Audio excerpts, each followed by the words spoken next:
Orang paling kaya, kekayaannya akan ditinggalkan. Orang paling tinggi jabatan, jabatannya akan diletakkan. Orang paling pintar, kepintarannya akan disimpan.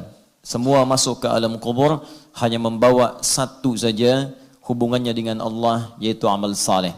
Lahir tak bawa apapun, maka wafat pun demikian kembali kepada Allah, tidak membawa sesuatu. Hanya perbedaan lahir dengan wafat, bedanya dua. Ya, yang pertama, datang saat lahir tak membawa apapun, pulang kita membawa amal saleh. Pilihan dua, amal salah atau saleh, itu saja. Jadi kalau kita bisa berbuat untuk mengejar yang saleh, kenapa harus memilih yang salah? Itu poinnya. Kemudian yang kedua, saat lahir itu kita menangis dan orang-orang sekitaran kita tertawa menyambut kita. Kita ditertawakan saat kita menangis. Anda bayangkan, kita lahir menangis, orang sekitaran kita tertawa. Maka saat kita pulang nanti, mesti ada beda antara lahir dengan wafat. Jadikan kita yang tertawa dan mereka yang menangis melepas kepergian kita. Itulah perbedaan antara lahir dengan wafat. Jangan sampai serupa. Lahir kita nangis, mereka tertawa. Lahir kita tak tertawa, mereka menertawakan kita. Itu yang paling berbahaya. Karena itu bertakwalah kepada Allah Subhanahu wa taala, selalu belajar dari setiap kehidupan, baik yang hidup atau yang wafat, untuk memetik amal soleh dari perbuatan itu. Itu yang dimaksud Quran surah ke-67 Al-Mulk ayat yang kedua itu.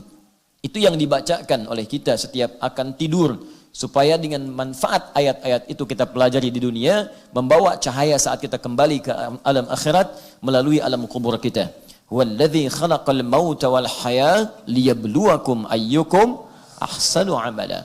Dialah Allah yang telah menciptakan kematian dan kehidupan untuk menguji yang hidup itu, siapa yang bisa belajar dari peristiwa kehidupan dan kematian untuk meningkatkan amal solehnya. Jadi kalau ada orang hidup, lahir, dan orang wafat, kata Allah, tujuan diperlihatkan hidup dan wafat itu untuk memberikan kepada kita isyarat untuk memperbanyak amal soleh sepanjang usia kita hidup. Itu poin besarnya.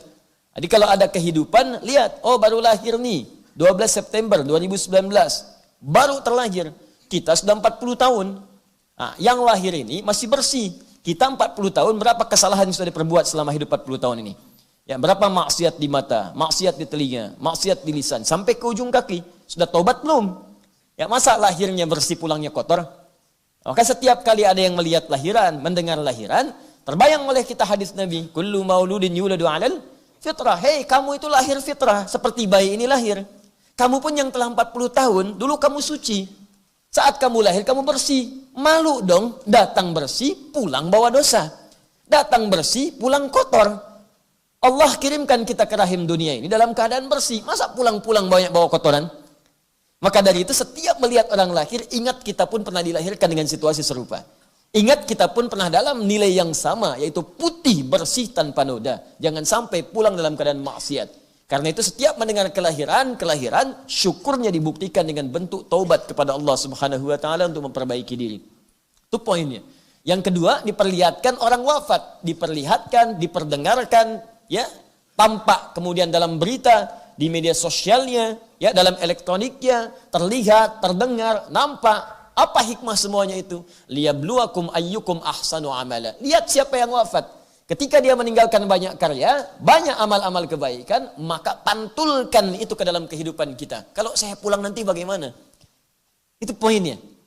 Beliau ini pulang, yang ngantarkan banyak. Yang nangisi banyak. Nangis dalam arti kemudian merindukan amal solehnya. Yang nangis banyak. Yang ngantarkan banyak. Yang nyolatkan banyak. Yang jenguk banyak. Besok kita pulang, serupa enggak dengan kita?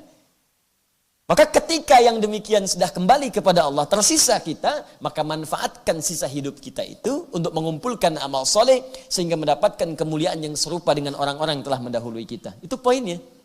Itu yang dimaksud Quran surah kedua, Quran surah ke-67, ayat yang kedua. Dan di sini menarik teman-teman sekalian, saya tanya pada anda semua, kita ini saat ada di muka bumi, wafat dulu baru hidup, atau hidup dulu baru wafat?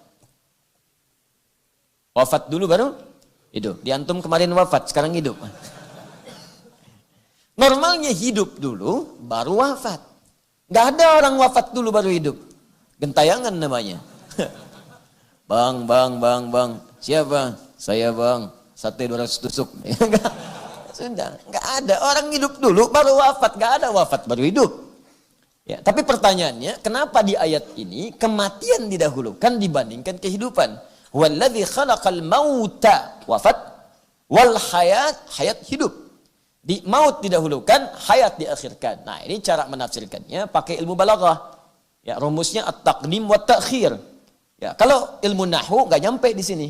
Ilmu saraf nggak bisa dipraktekkan, paling di tasrifnya. Tapi kalau ingin lihat maknanya, praktekkan balaghah, at-taqdim wa ta'khir. Ada yang didahulukan, ada yang diakhirkan. Ada rumusnya.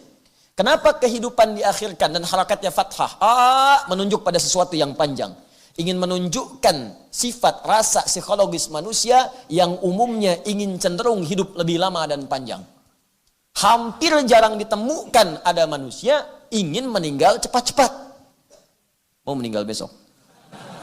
Tuh. Belum tentu. Ada yang saya tanya dulu pernah, mau meninggal besok? Siap Ustaz, asal masuk surga. Tapi nggak ada jaminan. Dan kenapa maut didahulukan dibandingkan dengan hayat kehidupan? Maut didahulukan untuk memberikan penekanan kepada kita. Jangan-jangan kita merasa hidup masih panjang, ternyata maut datang lebih cepat dari apa yang kita duga. Makanya selalu berpikir, kalau Anda terpikir berbuat maksiat, bayangkan wafat seketika. Dan jangan pernah mengukur orang. Kematian itu nggak bisa diukur. Beda ukurannya. Ukurannya ketetapan Allah Subhanahu wa taala, bukan kehendak kita. Ustaz tuh usianya kayaknya udah mendekati bau tanah tuh, ya. Nah, dia bau tanah, ente bau kuburan, ya. Kita nggak tahu siapa yang duluan. Ya, paham ya?